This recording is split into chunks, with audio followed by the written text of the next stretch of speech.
الأنبياء والمرسلين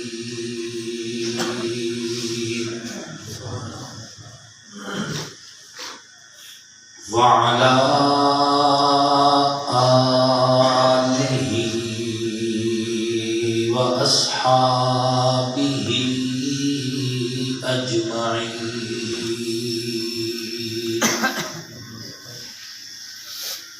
أما بعد فأعوذ بالله من الشيطان الرجيم.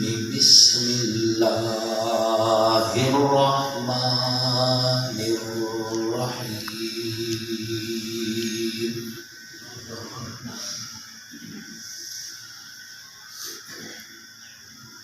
محمد رسول الله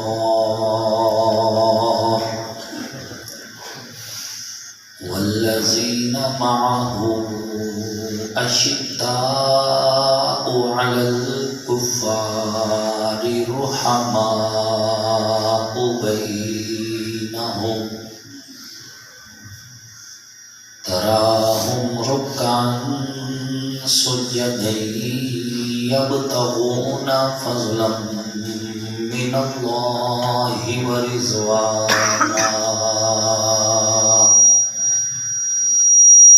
وقال النبي صلى الله عليه وسلم أنا خاتم النبيين لا نبي بعدي.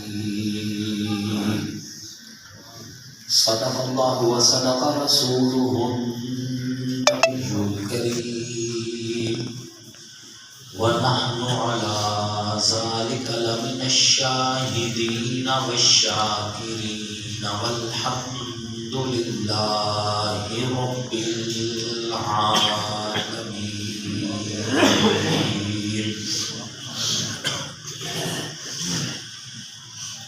سب سے پہلے مشیت کے انوار سے نقش روئے محمد بنایا گیا، پھر اسی نقش سے مانگ کر روشنی بزم کون و مکان کو سجایا گیا۔ وہ محمد بھی احمد بھی محمود بھی حسن مطلق کے شاہد بھی مشہور بھی، علم و حکمت میں وہ غیر محدود بھی ظاہراً امیوں میں اٹھایا گیا۔ حشر کا غم مجھ کو کیوں کر ہو قاسم، میرا آقا ہے وہ میرا مولا ہے وہ، جس کے دامن میں جنت بسائی گئی، جس کے ہاتھوں پہ کوثر لٹایا گیا۔ سبحان اللہ۔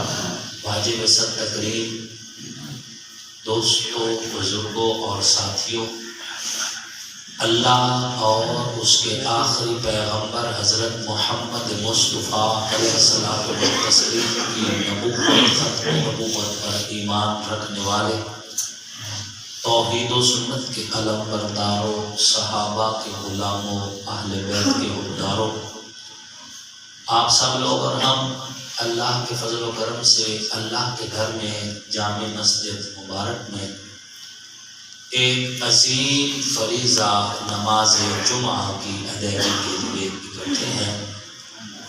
اللہ رب العزت اس مسجد کی انتظامیہ کو جزائے خیر نصیب فرمائے، اور ان کے ساتھ ساتھ حاجی فضل حسین صاحب، حاجی عمر دراز صاحب، بھائی محمد یوسف خان صاحب، اور ان کے ساتھ اختر فروغی صاحب، حافظ مشتاق احمد صاحب، اور ڈاکٹر محمد ایوب صاحب، حاجی نظر حسین صاحب، حاجی صفدر صاحب سمیت دیگر دوست ہیں، احباب ہیں، جنہوں نے دامے درمے قدمے سخن جس اعتبار سے بھی آج کی یہ خالصتاً دینی محفل سجانے میں کوشش کاوش کی۔ اللہ سب کو دنیا آخرت کی بھلائیاں اور عزتیں نصیب فرمائے، اور اللہ رب العزت جس طرح آج ہم ایک چھت کے نیچے اکٹھے ہیں، اللہ ہمارا خاتمہ ایمان پہ فرمائے، اور کل اسی طرح اکٹھے اپنے عرش کا سایہ بھی ہمیں نصیب فرمائے۔ سامعین محترم، اللہ رب العزت نے حضور صلی اللہ علیہ وآلہ وسلم کو اس کائنات میں ہدایت کا خزانہ بنا کر بھیجا اور تمام نبیوں کا سردار بنا کے بھیجا۔ حضور کا اسم کائنات میں اعلیٰ ہے، حضور کا جسم بھی پوری کائنات میں اعلیٰ ہے، حضور کی ذات بھی اعلیٰ ہے اور حضور کے منہ سے نکلی ہوئی بات بھی اعلیٰ ہے۔ بے شک حضور کی سیرت طیبہ بھی اعلیٰ ہے، حضور کی صورت منورہ بھی اعلیٰ ہے، حضور علیہ السلام کی بعثت بھی اعلیٰ ہے، حضور علیہ السلام کی رسالت بھی اعلیٰ ہے، حضور علیہ السلام کے معجزات بھی اعلیٰ ہیں، حضور کی ختم نبوت بھی اعلیٰ ہے۔ حضور علیہ الصلوۃ والتسلیم کو اللہ نے اس کائنات میں عزت کے اعتبار سے، عظمت کے اعتبار سے، بلندیوں کے اعتبار سے، رفعت کے اعتبار سے، شان کے اعتبار سے، مقام کے اعتبار سے کائنات میں اتنا بلند کر دیا ہے، اتنا بلند کر دیا ہے کہ اب حضور سے بلند صرف اللہ کی ذات ہے، پھر حضور کے برابر بھی کوئی نہیں۔ ہمارے اکابر نے بڑی خوبصورت بات کہی ہے کہ بعد از خدا بزرگ تو ایک قصہ مختصر، بات ہی ختم۔ اللہ کے بعد اس کائنات میں سب سے اونچی ذات محمد رسول اللہ کی، نہ حضور کی ذات کے برابر کوئی ذات ہے، نہ حضور کی بات کے برابر کوئی بات ہے، نہ حضور کے معجزات کے برابر کوئی معجزہ ہے۔ حضور کی کتاب بھی اعلیٰ ہے، حضور کی جماعت بھی اعلیٰ ہے۔ آپ علیہ السلام کو جو معجزات دیے گئے وہ معجزات بھی دیگر انبیاء کے معجزات سے اعلیٰ ہے۔ کروڑوں صلاۃ و سلام نازل ہو جناب سیدنا عیسیٰ علیہ الصلوۃ والتسلیم کی ذات بابرکات پر کہ حضرت عیسیٰ علیہ الصلوۃ والتسلیم قبر پہ کھڑے ہو جاتے تھے اور فرماتے تھے قوم بِإِذْنِ اللہ، تو مردہ اٹھ کے باتیں کرنے شروع ہو جاتے ہیں، مرا ہوا اٹھ بیٹھتا تھا۔ بڑی بات ہے، بڑی عزت کی بات ہے کہ مردہ اٹھ کے بات کرتا تھا، معجزہ نبی کا۔ لیکن یہ مردہ کسی دور میں پہلے بھی بولتا تھا، بولتا ہوا خاموش ہوا، خاموش ہو کے پھر بولا، بڑی بات ہے، بڑی بات ہے۔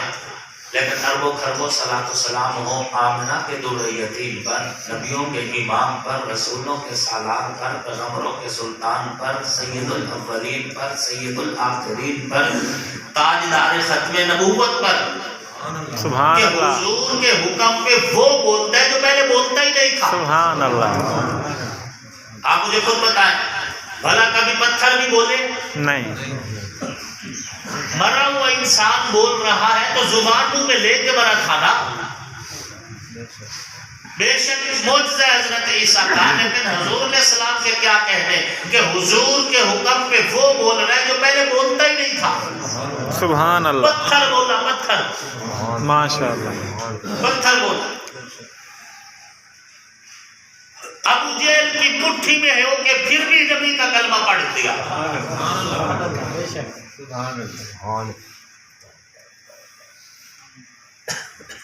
حدیث شریف میں آتا ہے حضور صلی اللہ علیہ وآلہ وسلم کھجور کے ایک تنے سے ٹیک لگا کر نہ خطبہ ارشاد فرمایا کرتے تھے۔ کھجور کے ایک تنے سے ٹیک لگا کے آپ خطبہ ارشاد فرمایا کرتے تھے۔ بعض صحابہ کرام نے کوشش کی اور اس طرح کا ایک ممبر تیار کروا دیا حضور علیہ السلام کے لیے کہ حضور اس ممبر پہ خطبہ ارشاد فرمایا کرے۔ اب جو حضور کے خطبہ کی باری آئی، حضور ممبر پہ تشریف فرما ہوئے اور مسجد نبوی میں دھاڑ دھاڑ شروع ہو گئی، ہار دھاڑ شروع ہو گئی۔ اونچی اونچی آواز میں، تھوڑی تھوڑی نہیں، اونچی اونچی آواز میں۔ سب صحابہ متوجہ ہوئے تو دیکھا تو کھجور کا تنا رو رہا تھا، سبحان اللہ، جیسے حضور ٹیک لگایا کرتے، وہ تنا رو رہا تھا، ہرا نہیں، سوکھا ہوا۔ بھلا درخت بھی بولتے ہیں، کھجور کے تنے بھی بھلا بولتے۔ حضور نے جب اس کے رونے کی آواز سنی، پتہ چل گیا کہ یہ دکھ کا اظہار کر رہا ہے۔ حضور نے منبر چھوڑا، جا کے اس تنے کو سینے سے لگا۔ جب وہ تنا حضور کے سینے سے لگا، صحابہ فرماتے ہیں آہستہ آہستہ اس کی آواز یوں کم ہوتی گئی، جس طرح ماں اپنے بچے کو سینے سے لگائے تو بچہ اچانک نہیں چپ کرتا، ہولے ہولے چپ کرتا ہے، اسی طرح تنے کی آواز بھی ہولے ہولے ختم ہو گئی اور بالکل تنا رونا بند ہو گیا۔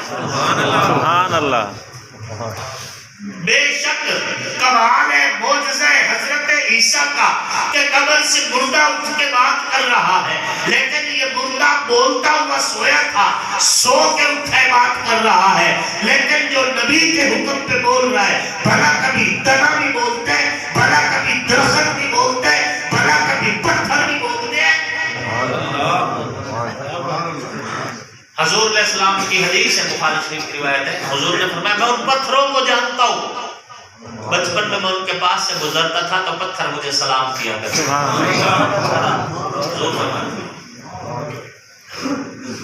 یہ تو حضور ہے۔ حضور کی اماں بھی حضرت سیدہ آمنہ بھی فرماتی ہیں کہ جب حضور میرے پیٹ میں تھے، میں بات کرتی تھی تو میری باتوں سے خوشبو آتی تھی، میں سانس لیتی تھی تو میری سانسوں سے خوشبو آتی تھی، مجھے پسینہ آتا تھا تو میرے پسینے سے خوشبو آتی تھی، میں درختوں کے نیچے سے گزرتی تو درخت جھک جایا کرتے تھے، میں نکیلے پتھروں پہ قدم رکھتی تھی تو پتھر نرم پڑ جایا کرتے تھے، میں پہاڑوں کے پاس سے جب گزرتی تھی تو پہاڑ بول کر کہتے تھے محمد دی اماں سلام ہوگی۔ سبحان اللہ،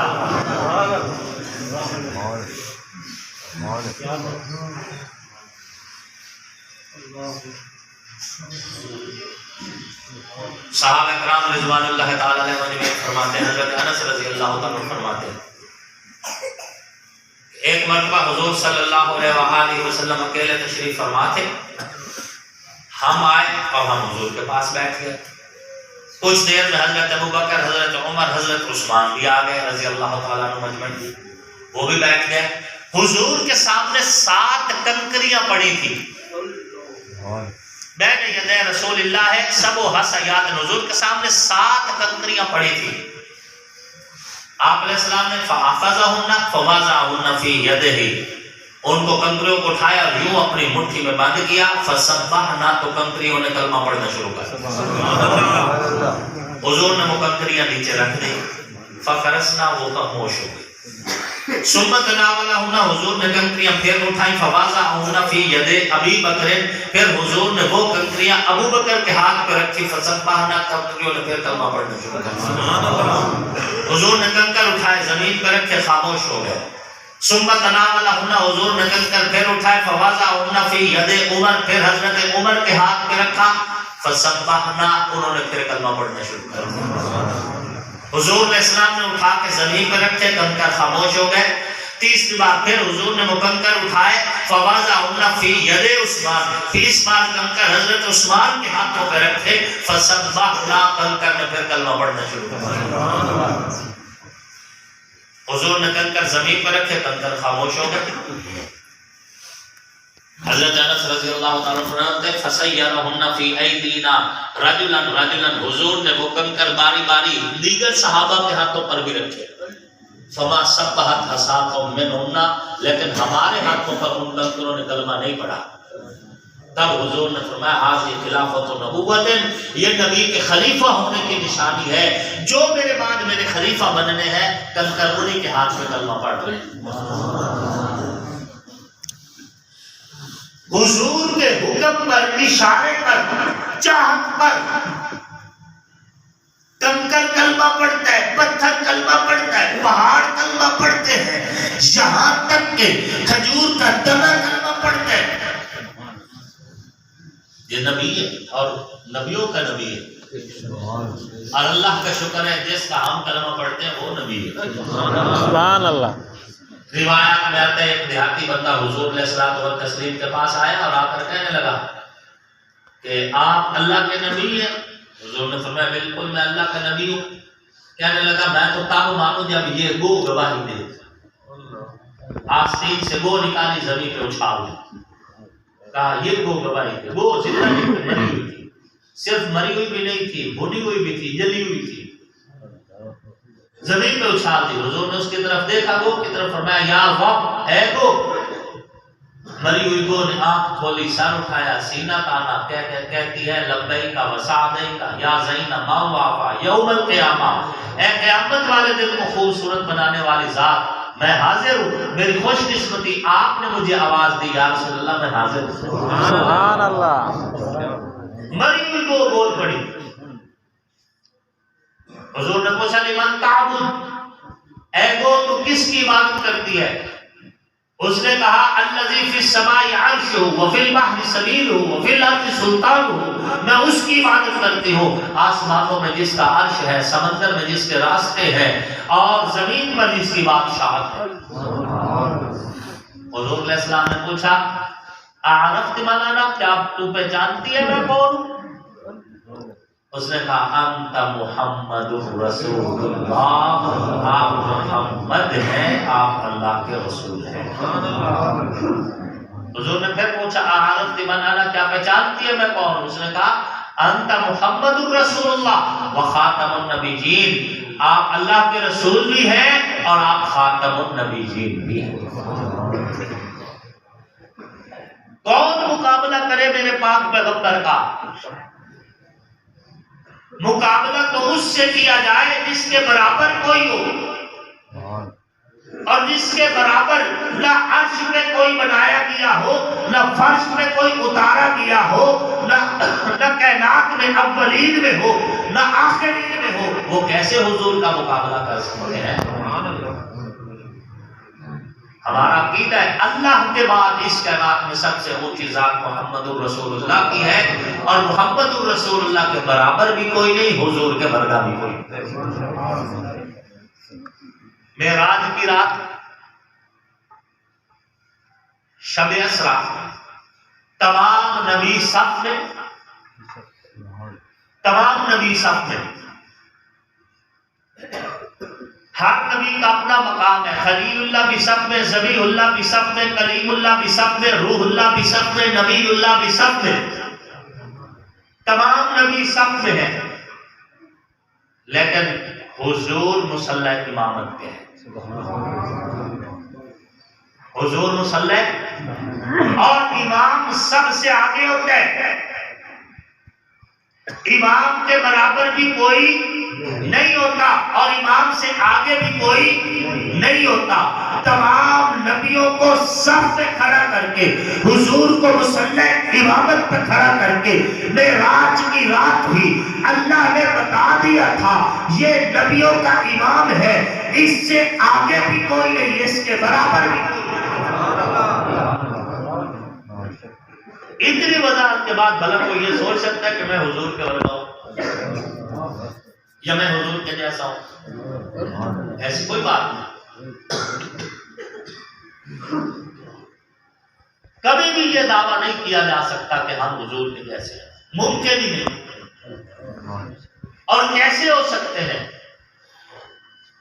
حضور کے جیسا نہ اولین میں کوئی ہے، نہ آخرین میں کوئی ہے، نہ نبیوں میں کوئی ہے، نہ مرسلین میں کوئی ہے۔ اور ہو بھی کیسے سکتا ہے؟ میں بات کروں منہ سے بدبو آئے، حضور بات کرے منہ سے خوشبو آئے، میں بات کروں منہ سے بات نکلے، حضور بات فرمائے منہ سے قرآن نکلے، میں بات کروں تو بات کہلائے، حضور بات فرمائے تو اللہ کی بات کہلائے، میں بات کروں تو منہ سے دھوپ نکلے، حضور بات کرے منہ سے نور کی کرنیں نکلے، میں دیکھوں مجھے بعض اوقات سامنے نظر نہ آئے، حضور دیکھے جیسے سامنے نظر آئے ویسے پیچھے بھی نظر آئے، میں چلوں تو لڑ کھڑا جاؤں، حضور چلے تو فرشتے آ جائیں۔ سبحان اللہ۔ جو بخاری شریف کی روایت حضور نے فرمایا کہ میں جب آگے کی طرف دیکھتا ہوں جیسے مجھے سامنے نظر آتا ہے ویسے مجھے پیچھے بھی نظر آتا ہے. سبحان اللہ. حضور نماز پڑھا رہے تھے تو بعض صحابہ جو ہے نا وہ ایسے تھے کہ وہ جلدی رکوع سجدے میں جا رہے تھے، حالانکہ حضور کو یہ پسند نہیں. حضور نے فرمایا نماز ایسے نہ پڑھی کرو جیسے مرغا چونچ مارتا ہے. یوں تھوڑا سا رکوع میں گیا، سر اٹھایا، فوری سجدے میں چلا گیا. تسلی سے نماز پڑھنی چاہیے. رکوع میں جانے کے بعد جب آپ اوپر کھڑے ہو، جب تک صحیح معنوں میں جتنی آپ کی صحت اور جسم آپ کو اجازت دیتے نہیں کھڑے ہو جاتے، آپ سجدے میں نہیں جا سکتے. دیکھیں ایک بندہ بوڑھا ہے، بڑھاپے کی وجہ سے اس کی تو کمر جھک کے وہ تو پورا کھڑا نہیں نہ ہو سکتا، اس کی تو مجبوری. صحت اور اعضاء جس کے اس کو اجازت دیتے ہیں جتنا اتنا اس نے اپنے آپ کو سیدھا کرنا ضروری ہوتا ہے. اس کے بعد پھر سجدے میں جائے. یوں تھوڑا سا رکوع میں گیا بھائی تھوڑا سا اوپر اور فوری سجدے میں چلا. اسے حضور نے فرمایا یہ تو مرغ جیسے چونچے مارتا ہے، ایسے چونچے مار رہے، نماز تھوڑی پڑھ رہے. چونچ مارنے سے منع کیا. نماز سجدہ کر کے پھر اوپر اٹھ کے بیٹھنا تسلی سے، اس کے بعد دوسرا سجدہ کرنا. یہ واجبات میں سے وہی تھوڑا سا سر اٹھایا اور پھر سر رکھ دیا، یہ کیا نماز ہے؟ حضور نے منع فرمایا ایسی نماز پڑھنے سے. تو بعض صحابہ یوں تھے چونکہ اول احکام نازل ہو رہے تھے، احکام سیکھے جا رہے تھے، نماز کے احکام ابھی نازل ہو رہے تھے. اس دور کی بات، حضور علیہ السلام رکوع کے لیے گئے تو وہ رکوع میں ابھی آپ جا رہے تھے اور وہ پہلے رکوع میں. حضور ابھی سجدے میں جا رہے تھے اور وہ پہلے سجدے میں گرے پڑے. حضور نے ایسی چیزوں سے منع کیا. اس وقت فرمایا آپ نے کہ آپ نماز جو ہے صحیح طریقے سے پڑھی کرو. یہ نہ سمجھو کہ میں آگے کھڑا ہوں، مجھے جیسے آگے نظر آتا ہے مجھے پیچھے بھی نظر آتا ہے، پیچھے بھی مجھے نظر آتا ہے. ایک بار حضور نماز پڑھا رہے تھے، پیچھے ایک صحابی ساتھ قرآن پڑھ رہا تھا. آپ علیہ السلام نے بعد میں اسے کہا کون ہے جو ہماری نماز میں خلل ڈال رہا تھا؟ جب میں پڑھ رہا ہوں تو تم کیوں پڑھ رہے ہو؟ بات سمجھ آ رہی ہے؟ اس لیے آپ علیہ الصلوۃ والتسلیم کا مقابلہ نہیں ہو سکتا. حدیث شریف میں حضور علیہ السلام نے فرمایا جب آسمان چرچراتا ہے، آسمان جب تبدیل ہو رہا ہوتا ہے میں اس کی آواز بھی سن رہا ہوتا ہوں. زمین پہ بیٹھے سوریا ستارے کی حقیقت سے حضور واقف ہے. کون مقابلہ کر سکتا ہے حضور کا؟ اور طاقت اتنی کہ 40 جنتی مرد بھی حضور کا مقابلہ نہ کر سکے. سبحان اللہ. ایک جنتی مرد 100 دنیا کے پہلوانوں جتنا طاقتور ہوگا. آپ میرے جیسے آپ جیسے بندوں کے نہیں، جو پہلوان ہوں دنیا کے ایسے 100 پہلوان ملے تو ایک جنتی مرد کی طاقت بنتی ہے. اور 40 جنتی مرد ملے تو حضور علیہ السلام کی طاقت کے مقابلے کی صرف مثال ہوئی ہے، مقابلہ پھر بھی نہیں. سبحان اللہ. یہ اس لیے کہہ رہا ہوں کیونکہ حضور نے اتنا بتا دیا، ورنہ حضور کے جیسا کوئی ہے ہی نہیں.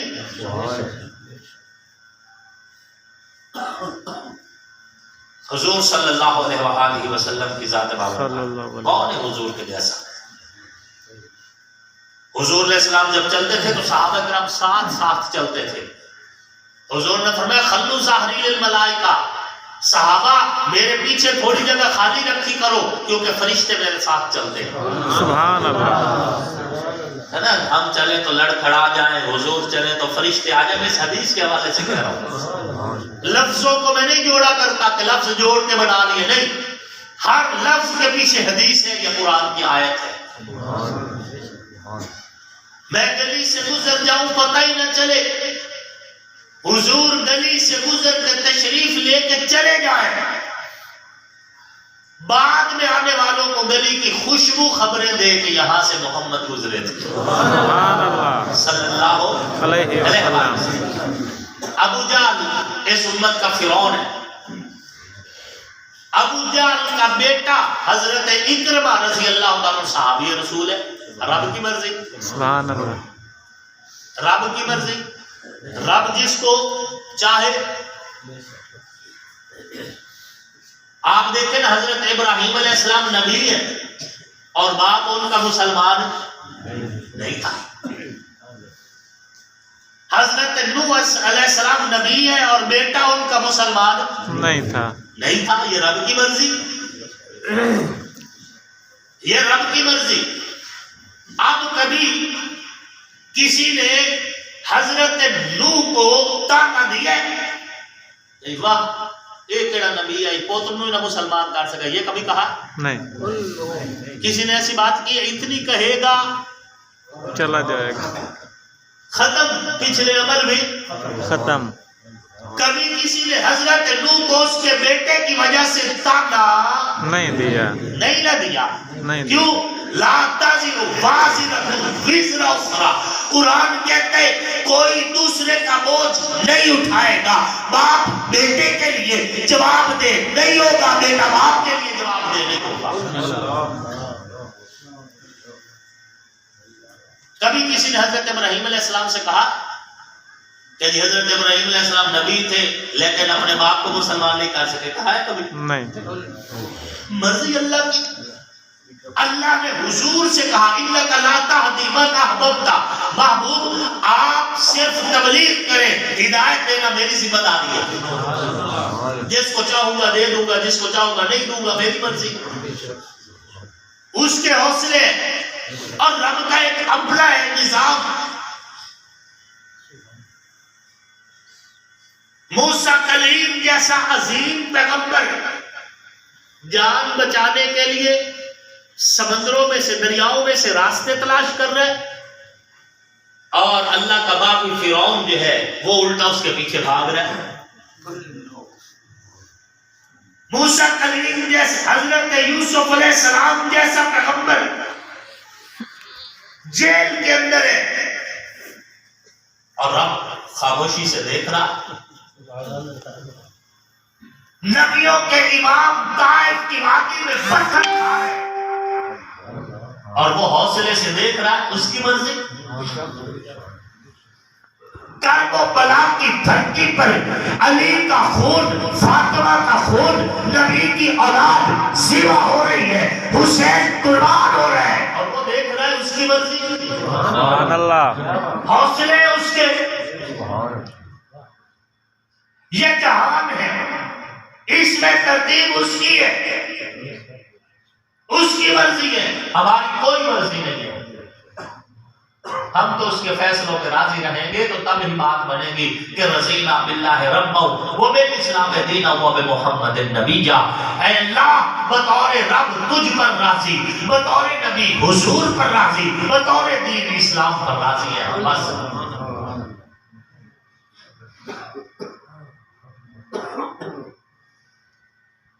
بیٹا نہیں مسلمان ہوا, جہنم میں چلا گیا بیٹا حضرت نوح کا. اور حضرت نوح, قرآن کہتا ہے حضرت نوح نے کہا اللہ وعدہ پورا کر. اللہ نے پوچھا کون سا وعدہ؟ کہا آپ نے کہا تھا تجھے بھی بچاؤں گا اور تیرے اہل بیت کو بھی بچاؤں گا. میرا بیٹا ہے غرق ہو رہے. اللہ پاک نے فرمایا انہ لیس من اہلک, وہ تیرا اہل ہی نہیں ہے. انہ لیس من اہلک, وہ تیرا بیٹا ہی نہیں, تیرا اہل ہی نہیں. کیوں؟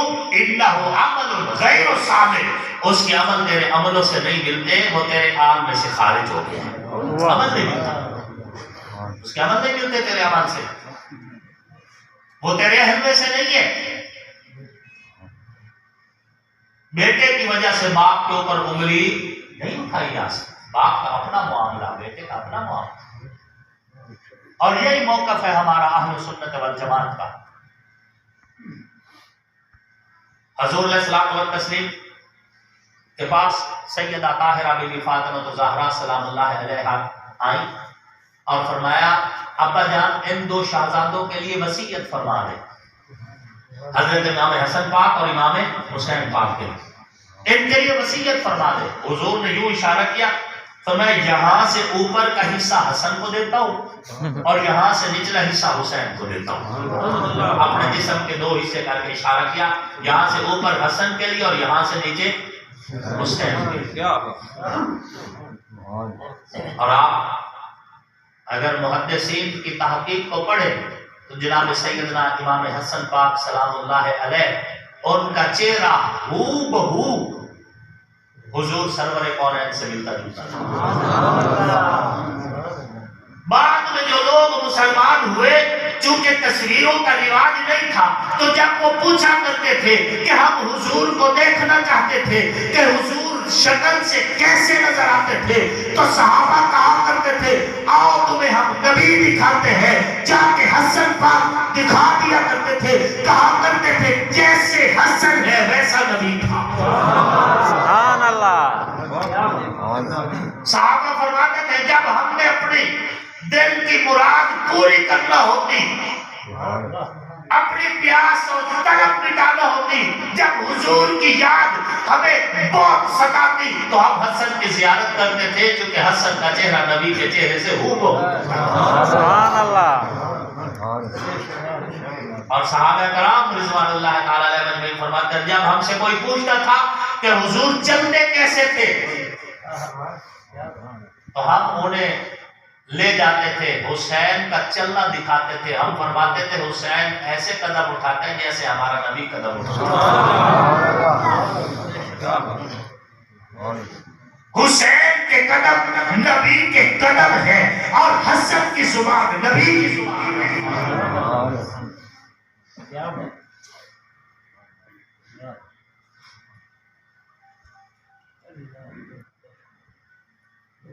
سیدنا امام حسن پاک اور سیدنا امام حسین پاک سلام اللہ علیہما دونوں بھائی ہیں، دونوں شان والے ہیں، رتبے اور مقام میں امام حسن کا درجہ امام حسین سے زیادہ ہے، بڑا بھائی ہے نا۔ دونوں بھائیوں کی ایک بار لڑائی ہو گئی کسی معاملے پہ، کوئی معاملہ ہوا، امام حسن پاک ناراض ہو کے اٹھ کے گھر چلے گئے۔ حضرت ابو ہریرہ رضی اللہ تعالیٰ عنہ کو جب پتہ چلا تو حضرت ابو ہریرہ رضی اللہ تعالیٰ عنہ صلح کروانے کے نیت سے امام حسین کے پاس آئے اور کہا بھتیجے آپ کا والد بھی عالی شان ہے اور آپ کی والدہ بھی عالی شان ہے، آپ کا حسب اور آپ کا نسب، آپ کے ددھیال اور آپ کے ننیال دونوں بہت بڑا مقام رکھتے ہیں، اتنی اونچی نسبت اور آپس میں جھگڑا، آپ چھوٹے ہیں، آپ جائیں اپنے بھائی سے صلح کریں اور ان کے دروازے پہ جا کر صلح کریں، آپ چھوٹے ہیں، آپ کا حق مند ہے، آپ جائیں۔ امام حسین سلام اللہ علیہ نے فرمایا کہ چچا جان بات تو آپ کی ٹھیک ہے، میں جو کہ چھوٹا ہوں تو صلح میں پہل بھی مجھے کرنی چاہیے، لیکن آپ مہربانی کریں، حضور علیہ السلام سے سنا تھا آپ علیہ السلام فرما رہے تھے کہ جب دو بندے آپس میں لڑیں جو صلح میں پہل کرے گا وہ جنت میں پہلے داخل ہوگا، یہ حدیث ہے، جب دو بندے لڑیں اور ان میں سے جو صلح میں پہل کرے گا وہ جنت میں پہلے داخل ہوگا۔ اور ایک جگہ پہ حضور علیہ السلام نے فرمایا جس نے حق پر رہتے ہوئے صلح کی نیت سے اپنا حق چھوڑ دیا میں ضامن ہوں اللہ قیامت والے دن جنت کے درمیان میں محل بنا کر اسے تحفے دوں۔ حق کے رہتے ہوئے حق چھوڑ دیا صلح کروانے کی نیت سے، اور صلح اللہ کو اتنی پسند ہے، حضور نے فرمایا جو حق پر بھی نہیں تھا پھر بھی کہہ دیتا اچھا یار میں صلح کر لیتا، تھا کہ حق کے نہیں پھر بھی صلح کی بات کر دی اس نے، تو اس کو بھی اللہ محروم نہیں کرے گا، اسے بھی جنت کے ایک کونے میں محل بنا کے اللہ تحفے میں دے گا کیونکہ اس نے صلح کی بات کی ہے۔ صلح اتنی اچھی چیز ہے۔ امام حسین نے فرمایا کہ چچا جان آپ یہی بات جا کر نا میرے بڑے بھائی حسن سے کر دے، وہ چونکہ رتبے میں مجھ سے بڑے ہیں تو مجھے شرم آتی ہے کہ اگر میں پہلے صلح کروں گا تو جنت میں پہلے داخل ہوگا، تو بڑا بھائی بعد میں داخل ہو، چھوٹا پہلے داخل ہو، مجھے شرم آتی ہے، آپ یہی بات حسن کو بتائیں۔ حضرت ابو ہریرہ رضی اللہ تعالیٰ عنہ وہاں سے اٹھے، سیدھے امام حسن پاک کے پاس گیا، ان کا پہلے حسب بیان کیا، نسب بیان کیا، ان کے فضائل حضور علیہ السلام نے ان کے حق میں جو فرامین عالیہ بیان کی وہ بیان کر کے پھر بتایا کہ اس طرح ہے کہ آپ صلح کر لیں، میں نے آپ کے بھائی کو آفر کی ہے، انہوں نے کہا ہے کہ میرے بڑے بھائی سے کہیں کہ چونکہ آپ بڑے ہیں تو مجھے شرم آتی ہے کہ میں پہل کر کے جنت میں پہلے داخل ہو جاؤں اور بڑا بھائی بعد میں داخل ہو، لہذا آپ میرے پاس آئے اور صلح کریں۔ حضرت ابو ہریرہ فرماتے ہیں جب میں نے یہ بات کی حضرت امام حسن کا چہرہ خوشی سے کھیل اٹھا، خوش ہوئے اور بہت خوش ہوئے، میرے ساتھ چلے اور جا کر امام حسین کا یوں منہ سے پکڑا اور ماتھے پہ بوسہ دیا اور سینے سے لگا کہا صلح کرتے ہیں۔ ان روایتوں پہ کیسے عمل کرتے ہیں؟ ہم کہنے کو تو حسنی بھی ہے، کہنے کو ہم حسینی بھی ہے، لیکن ان چیزوں پہ یہ بھی تو تعلیمات ہیں، ان پر کس نے عمل کرنا ہے؟ کوئی اتنے کھلے دل کا بندہ جو آج اس اعتبار سے اپنے جھگڑوں کو ختم کرنے کی نیت سے، اللہ کو راضی کرنے کی نیت سے حسن اور حسین کی سنت پہ عمل کرے؟ ایسی یہ بھی تو حصہ ہے نا سیرت کا، یہ بھی حصہ ہے سیرت کا۔ خیر حضور نے فرمایا یہاں سے اوپر کا حصہ حسن کو دیتا ہوں اور یہاں سے نچلا حصہ میں حسین کو دیتا ہوں۔ اس سے اوپر کے حصے میں ہاتھ بھی ہے، زبان بھی ہے۔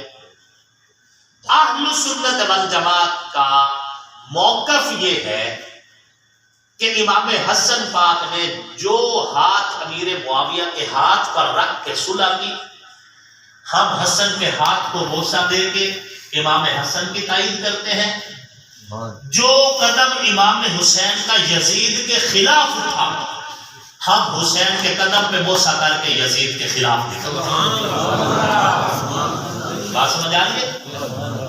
یہاں سے اوپر امام حسن کو تشریح دی تو جو ہاتھ امام حسن کا امیر معاویہ کے ہاتھوں پہ آیا، یہ ہاتھ حسن کا نہیں، نبی کا ہاتھ ہے، اور یہاں سے نچلا حصہ حضور نے فرمایا حسین کا ہے۔ جو قدم حسین کا یزید کے خلاف نکلا، یہ قدم حسین کا نہیں، مصطفیٰ کا قدم ہے۔ سبحان اللہ، ماشاء اللہ۔ ہم حسین کے قدم جو کربلا کی طرف اٹھے، ان قدموں پہ بوسہ دے کے کہتے ہیں حسین زندہ باد، اور حسن کا جو ہاتھ معاویہ کے ہاتھ پہ آیا، اس ہاتھ پہ بوسہ دے کے کہتے ہیں حسن زندہ باد۔ بات سمجھ آئی آپ کو؟ بے شک۔ جناب حسن پاک بھی ہمارے ایمان کی بنیاد ہے اور جناب حسین پاک بھی ہمارے ایمان کی بنیاد ہے، اور اپنا موقف بڑا صاف ہے کہ حسین روشنی ہے، یزید اندھیرا ہے، اور ہم کبھی بھی اندھیرے کے پیچھے نہیں، ہم ہمیشہ حسین کے پیچھے رہیں، انشاءاللہ ہم ہمیشہ حسین کے پیچھے۔ نہ یزید کا وکیل ہوں، نہ یزید سے ہم دردی ہے، نہ یزید کے لیے کوئی نرم گوش ہے، کچھ بھی نہیں۔ اپنی ہمدردی، اپنی محبت، اپنی عقیدت، اپنی ارادت اگر ہے تو یہ سیدنا امام حسین پاک سے ہے سلام اللہ علیہ وسلم، کہ وہ ہمارے ایمان کی بنیاد ہے، دین کی اساس ہے، نبی کے نواسے ہیں، فاطمہ کا جگر ٹکڑا ہے، علی کا خون ہے، حافظ قرآن ہے، دین کے پاسبان ہے، دین کے محافظ ہے، دین کے مجاہد۔ آج اگر ہم دین کی بات کر رہے ہیں تو ان کی قربانیوں کا نتیجہ ہے۔ اے اہل ایمان، مجھے یہ بتاؤ، آج کے دور میں آپ اور ہم اتنے سیانے اور سمجھدار ہیں کہ اپنے دشمنوں کے ہاتھوں پہ بیعت نہیں کرتے، تو کیا امام حسن کو ہم سے بھی تھوڑی سمجھتی؟ اور اگر انہوں نے کی ہے تو انہوں نے وہ کی ہے جو رسول اللہ چاہتے تھے۔ باقی یزید یا اس کے بھیجے ہوئے ابن زیاد جیسے ملعون یا شمر جیسے لعنتی، ان کا حشر دنیا میں ہی خراب ہے اور قیامت والے دن بھی خراب ہوگا، قیامت والے دن بھی خراب ہوگا۔ ہمارے لیے بطور رہنما، بطور راہبر، بطور امام، بطور پیشوا، بطور مقتدا، بطور محتدا، بطور آئیڈیل، بطور ہیرو جناب سیدنا امام حسین کی ذات کافی ہے، ہمیں کسی اور طرف دیکھنے کی ضرورت نہیں ہے۔ وہ ہمارے ایمان کی بنیاد ہے، علی کا خون ہے، اور کون علی؟ جسے رسول اللہ صلی اللہ علیہ وآلہ وسلم نے فرمایا من کنت مولاہ فعلی مولا، جس کا محمد مولا ہے اس کا علی بھی مولا ہے۔ کوئی اگر مگر مثلاً گویا یعنی چنانچہ نہیں ہے، نبی بھی ہمارا مولا ہے اور علی بھی ہمارا۔ مولا کا معنی رہبر، مولا کا معنی رہنما، مولا کا معنی پیشوا، مولا کا معنی امام، مولا کا معنی مقتدا۔ حضرت علی رہبر بھی ہیں، رہنما بھی ہیں، مقتدا بھی ہیں، محتدا بھی ہیں، امام بھی ہیں، ہمارا ایمان بھی ہے۔ حدیث پوری یوں ہے، من کنت مولاہ فعلی مولا، جس کا محمد محبوب اس کو علی بھی محبوب ہونا چاہیے۔ جو محمد سے پیار کرتا ہے وہ علی سے ضرور پیار کرے۔ اللہم وال من والاہ، اے اللہ تو بھی اس کو اپنا محبوب بنا جو علی کو اپنا محبوب بناتا ہے۔ وعاد من عاداہ، اور اے اللہ تو بھی اس سے دشمنی رکھ جو علی سے دشمنی رکھتا ہے۔ جو علی کا دشمن ہے خدا اس کا دشمن ہے، اور جو علی کا حبدار ہے خدا بھی اس کا حبدار ہے۔ حضور کا فرمان علی شان یہ۔ اور روئے زمین پر پہلی شخصیت حضرت عمر کی ہے رضی اللہ تعالیٰ عنہ، جو اس حدیث کے بعد کھڑے ہوئے اور فرمایا علی تجھے مبارک ہو، انت مولا کل المؤمنین، کائنات میں بسنے والے تمام مومنوں کا مولا علی ہے۔ حضرت عمر نے سب سے پہلی مبارک حضرت عمر نے دی رضی اللہ تعالیٰ عنہ، حضرت عمر نے دی۔